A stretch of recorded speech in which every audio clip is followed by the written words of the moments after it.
It's Friday night and we're outside the Bradford Inn in Ancoats. Behind us in the pub there's a social going on which is a fundraiser for the Ancoats Dispensary campaign. We're going to go in and talk to a few people about why the Ancoats Hospital is important to them. Question 2. The EastEnders theme tune was given lyrics and released as a single in 1986 by Anita Dobson. But what was the song called?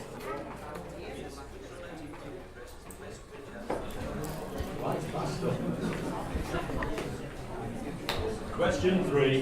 Which actor played the original Grandad in Only Fools and Horses? My name's Aidan O'Rourke, and I've come along because I've seen how the campaign for the dispensary has developed over the past few years, and I first photographed it. I think it's going back to 2005. That's just when I first photographed the building, and actually I did before then as well. So I've photographed it a few times over the years and mentioned it in my old website, Ancoats in Manchester. Okay, and I've just heard that you've donated your book as one of the raffle prizes. What's your book? Well, the book is called Around the M60, Manchester's Orbital Motorway. Too many of Manchester's interesting older buildings are being lost, and I think Manchester is gradually becoming a more bland and less interesting city because of it. And I really admire the people for standing up to this and to actually doing what they've done, and I hope they'll be successful.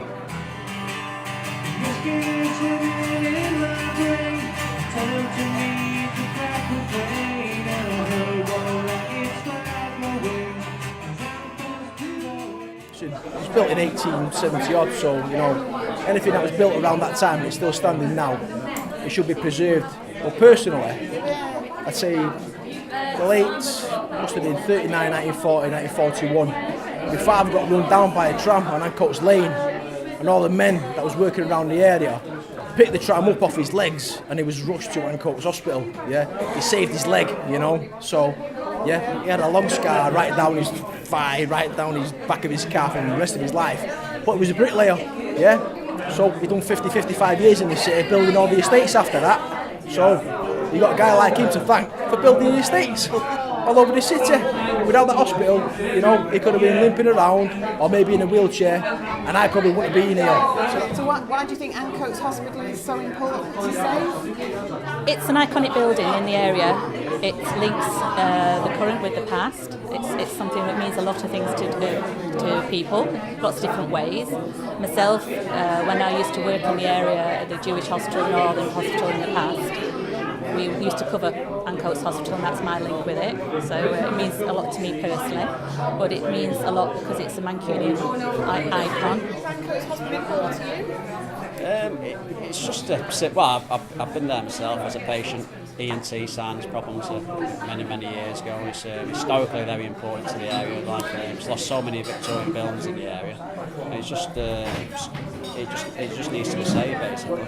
We're outside Ancoats Dispensary, and I came here as a second-year medical student. We joined the occupation of the hospital with local people who were trying to keep the hospital open.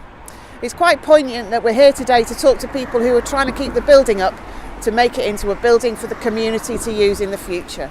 Received a result on the 9th of October to say that we'd got the grant for £10,000, which basically is a start-up grant, but it does show the amount of confidence actually that the Heritage Lottery Board have shown in us to give us that money to set up a legal and governance structure to make us a more professional and ready, a starter pack really, to make us a more professional development group and to engage with other partners, which has been extremely important because we're entering into relationships with another regeneration developer, Igloo, who will go into joint partnership with us, which is a massive plus in favour of this development group.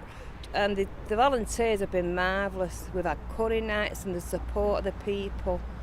And I just hope that it's not all just going to fall through now. I just want to go on and be very positive. Yeah. And we would like help from everyone else. So what happened went right at the beginning in the one-man tent? Well, we didn't have a little, I call it the little shack now, but we're doing it all up. It's going to be a visitor's centre. But we had a one-man tent in the middle. And me and Jackie and Josie, in fact there was a lot of them, And we was in there, and at each side of where we were, the vigil, where the cars passed, we got soaked because it floods there, so it's like comedy cuts. Anyway, now we've got a little hut and we're painting it up, and Andy's been marvellous. They've all been marvellous. I got involved in the campaign because, first of all, because of the building and what it stood for, and it's such a beautiful building. And not only that, I thought the community had become fractured and it needed healing as well as the hospital. I just think in this area there is nothing going on for the young people or the older people, and it really need bringing together to cut back some spirit that used to be in this community that's not there any longer. The people that are working in the background obviously deserve a huge round of applause, actually. And not just that, because without them it wouldn't be going ahead. And of course, Urban Splash, you know, at the end of the day, Urban Splash withdrew. They agreed in May of this year, 2013, to withdraw the consent to demolish application order, which they did. And obviously that's an understanding between ourselves that Urban Splash will allow us time to be successful, but at least we've got this window of opportunity. Did you get a lot of passers-by coming? Yeah, we do, and they come in, and we've actually got a booth there where they've all wrote little different things in, and there's a lady up the road here that her father worked here, and he was a porter for years. He actually died on the steps, and he died on the steps because he was trying to, I know it sounds comical, but it's not. They tried to get him, he had a heart attack. But there's a lot of stories from the people around here. Yeah. I remember going here when I was a kid. I mean, my mother's mother, now my great-grandmother, she had my mum there, and that's going back, well, she's 84 now. So were you in this hospital? Yeah, I've been to this hospital many a time. What's going to happen next? Next, more money from the lottery fund, we hope, which will let us do the things we want to do down here. We need this social hub to get the young people and the old people mixing together, this intergenerational, because at the moment it doesn't seem to be that. The old people are frightened of the young people, and the young people don't know how to approach the old people. So this is what we need. We need this back in the community. Can you tell us about the vision you have for the building for the future?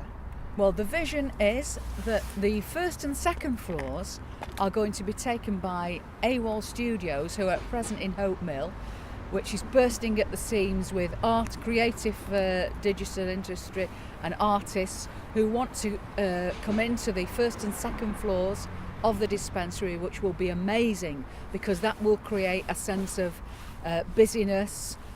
They will integrate into the ground floor. Obviously some of them are community artists, so there'll be art exhibitions going on, etc.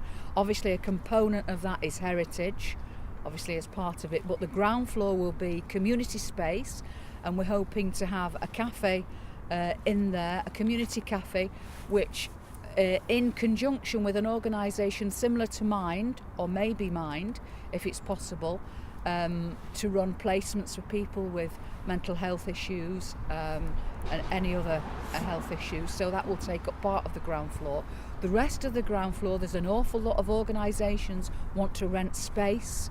Yeah, Citizens Advice Bureau would be marvellous for this area, RLR Centre. So to actually give them some information. Absolutely. Meeting spaces. But let's have some happy places as well. Not all this,